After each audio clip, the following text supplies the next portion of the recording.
Por que o diabo odeia tanto o macho, a figura masculina? É esse o tema que nós estaremos abordando nesse vídeo. Se você ainda não é inscrito no nosso canal, se inscreve aí, já deixa sua curtida e roda a vinheta.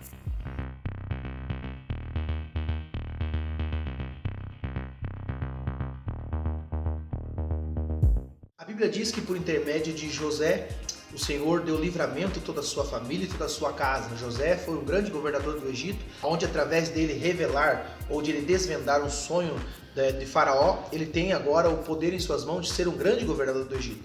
E com isso ele traz toda a sua família para morar com ele no Egito. Agora o Faraó morreu e outro Faraó assumiu. José também morreu. E Faraó começa a olhar para o povo hebreu, que ele começa a crescer muito. Para que não aconteça de vir uma guerra e eles se aliarem aos nossos adversários, vamos sobrecarregá-los, vamos colocar cargos neles, ou seja, vamos colocar opressores para que oprima cada vez mais. Mas a Bíblia diz que quanto mais oprimia, mais o povo crescia ali sobre o Egito. Então a Bíblia diz que ele chamou algumas parteiras e dizendo assim: quando as hebreias tiverem filhos, se for filho do sexo masculino, vocês vão matá-lo.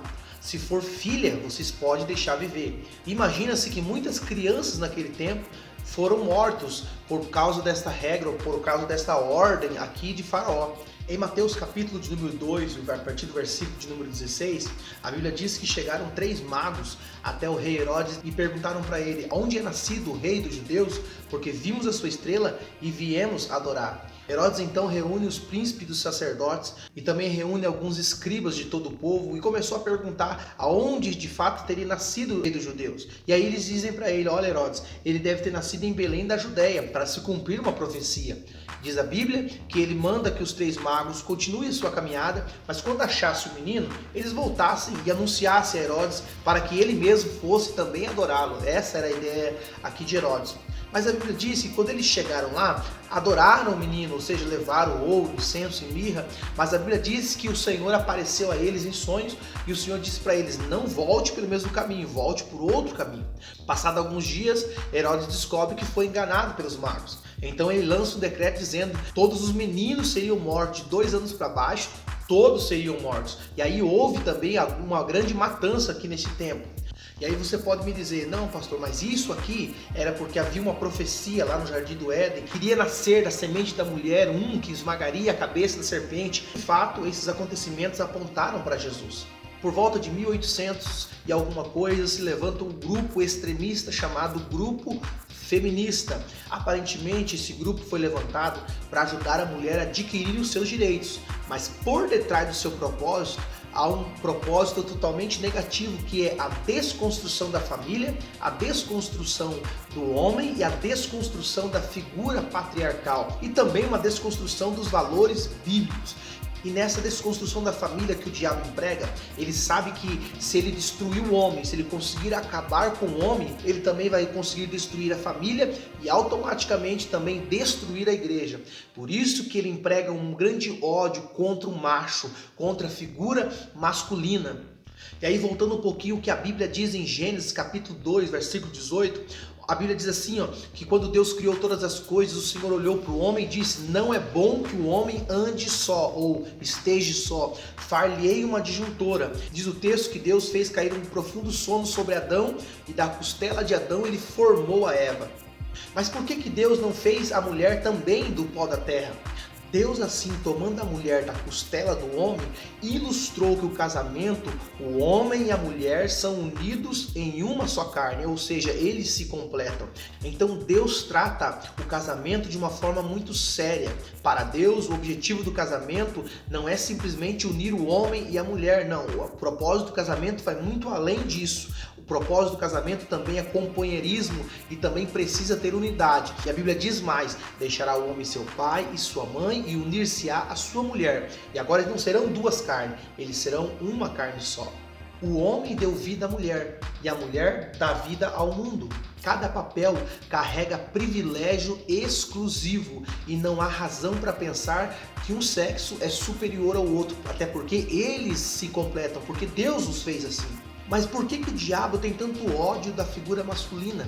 Porque se ele desconstruir o papel do homem, o papel fundamental dado por Deus, ele consegue também destruir a família. Foi isso que ele fez dentro do Jardim do Éden. Porque o homem foi chamado para ser protetor. Deus o colocou como cabeça.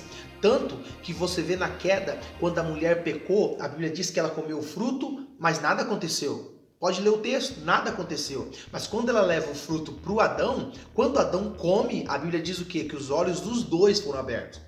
Por que quando a mulher comeu, os olhos não foram abertos? Porque a responsabilidade ou a autoridade espiritual estava sobre Adão. Ele tinha autoridade. Quando ele come, ele negligenciou essa autoridade. E aí sim, os olhos dos dois são abertos. Tanto que você vê isso, que quando Deus desceu no Éden, quem é que Deus chama? Deus chama Adão.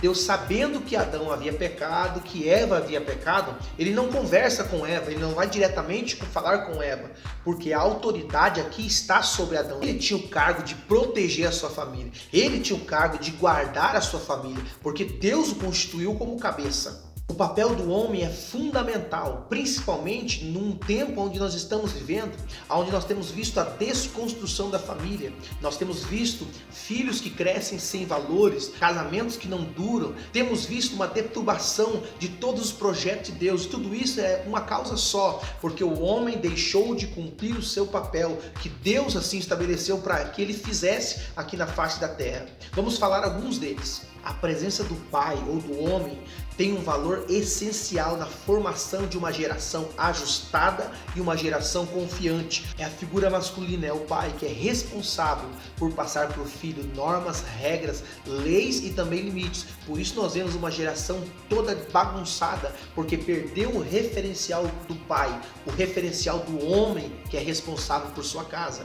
Efésios capítulo 5, versículo 23 diz assim: porque o marido é o cabeça da mulher, como também Cristo é o cabeça da igreja, sendo ele o seu próprio salvador do corpo. Por que Paulo diz que o homem é o cabeça da mulher? Porque toda família precisa de um dirigente. Deus atribuiu ao homem a autoridade não só material, mas espiritual sobre a mulher e sobre a sua família. Assim como Deus cobrou de Adão a sua responsabilidade depois da queda, Deus também vai cobrar a responsabilidade de todos os homens, tanto o marido como o pai de família, por aquilo que ele fez e por aquilo que ele deixou de fazer.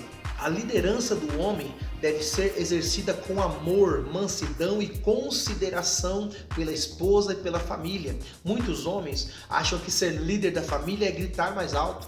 Muitos homens acham que por ser homem, o dever dele é falar com autoridade. Muitos ainda dizem, eu que mando aqui. Quando o homem toma esse tipo de atitude, quer dizer que ele já não manda coisa nenhuma.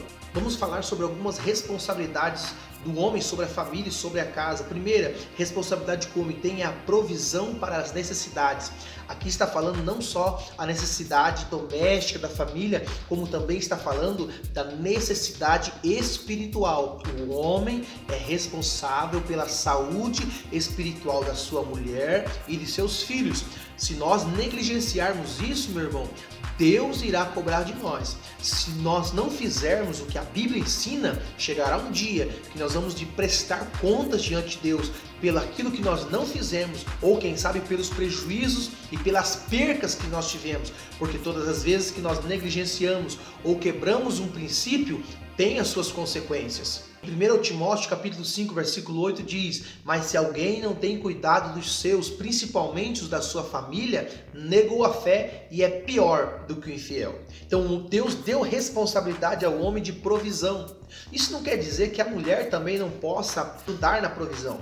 Mas note uma coisa, que quando a mulher assume o lugar de provisão, quando a mulher trabalha para dar provisão para sua família, ela vai descobrir outras áreas. Já ouviu aquele ditado que descobre um santo para cobrir o outro? Pois é, na família é exatamente igual. Quando a mulher assume esse lado para prover para sua família, ela descobre o outro lado da casa. Ou seja, aí ficam os filhos vulneráveis a tantas coisas. E aí eu pergunto, será que vale a pena? É por isso que dentro de um relacionamento, isso tem que ser conversado. Eu sei que na vida financeira surgem imprevistos, mas você precisa entender o que é o principal. Você não pode simplesmente olhar para a tua questão financeira e abrir mão da sua família. É o que nós temos visto hoje, muitas pessoas que se preocupam em trabalhar, mas aí o marido trabalha, a esposa trabalha, e onde ficam os filhos? Nós delegamos à igreja ou delegamos à escola a educação dos nossos filhos. Nós terciarizamos a responsabilidade que era nossa. Aí nós vemos uma geração crescendo sem limite, uma geração crescendo sem amor, uma geração crescendo vulnerável ao mundo, ao pecado e a tantas outras coisas. Por quê? Porque alguém não está assumindo as responsabilidades que o próprio Deus delegou não só ao homem, como também à mulher. O homem também tem a responsabilidade de trazer proteção e segurança para sua família, não só para sua esposa, mas também para os seus filhos. Nós vemos que Paulo dá exemplo claro de como o homem deve amar a sua família. Ele deve estar disposto a se sacrificar pela sua esposa. Efésios 5:25 diz: vós, marido, amai as vossas mulheres como Cristo amou a igreja e a si mesmo se entregou por ela. Então há um padrão bíblico para o homem amar a mulher. Não é falar que ama, não. É isso que a Bíblia ensina sobre o amor do homem pela mulher. Ele precisa estar disposto a se entregar por ela como Cristo se entregou pela igreja. O homem amando a sua mulher e a sua família, ele também precisa dar importância para o bem-estar da sua esposa, também dos seus filhos. Em Efésios 5:26 diz: para a santificar, purificando com a lavagem da água pela palavra. O homem é responsável pela vida espiritual da sua esposa. Ele é responsável pela vida espiritual dos seus filhos. E quantos não têm negligenciado esta função? Quantos homens que trabalham tanto que não têm tempo mais para ir à igreja? Quantos homens que não têm mais tempo de orar, de ler a Bíblia e aí deixam essa função para sua esposa e muitas das vezes vai negligenciando e se esquece que ele é o responsável pela vida espiritual, pela saúde espiritual dos seus filhos e da sua esposa. Negligenciando isto aqui, abre-se uma grande brecha. Amanhã depois, os filhos não estão na igreja.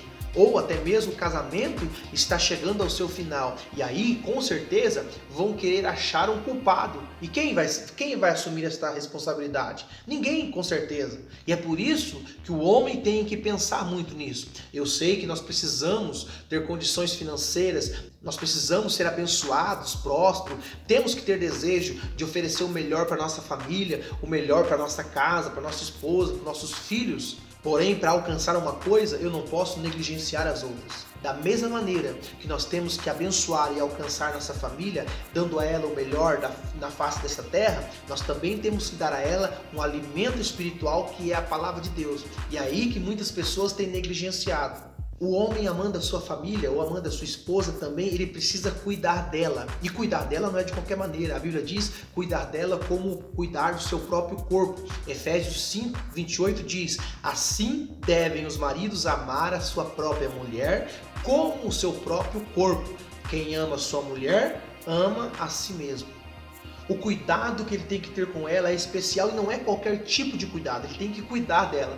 Deus deu a ele para que ele cuidasse, ou seja, agora não são dois, agora são uma só carne. Ele não pode ser egoísta, ele não pode pensar nele mesmo ou somente nele, os objetivos deles têm que ser o mesmo e assim Deus será glorificado na vida do casal. E outras coisas mais que é responsabilidade do homem, como também honrar, compreender, ter apreço e consideração pela sua esposa. O homem tem essa função e ser líder não é bater na mesa, ser líder não é gritar, ser líder não é dizer me respeita, não, você tem que adquirir isso, o homem tem que adquirir isso. E quando o homem não assume a sua responsabilidade, temos uma família crescendo sem valores, sem princípios, numa família onde ninguém é autoridade.